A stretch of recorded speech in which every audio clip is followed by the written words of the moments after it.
নমস্কাৰ সকলোকে, মই লক্ষ্মীয়ে মোৰ আন এটি ভিডিঅ'লৈ আপোনালোক সকলোকে স্বাগতম জনাইছোঁ। আৰু ৰাতিপুৱা শুই উঠিছোঁ, উঠোতে দেৰিয়ে হ'ল আৰু আজি এফালে ফুৰিবলৈও যাম। কিন্তু এই ভিডিঅ'টো যে বহুত আগৰে হয়, মই এতিয়াহে এডিট কৰি দি আছোঁ, সময় পোৱা নাছিলোঁ। আৰু শুই উঠি প্ৰথমতে বিচনাখন ঠিক কৰি ল'লোঁ, কাপোৰ চাপোৰ জাপি।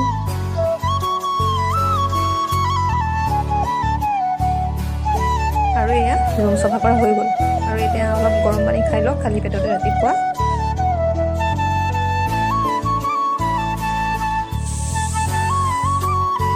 তাৰে পিছত লাল চাহো বনাই ল'লোঁ, অলপ চিৰা ভাজিৰ সৈতে। লাল চাহখিনি খাই গা পা ধুই ওলাই যাওঁ।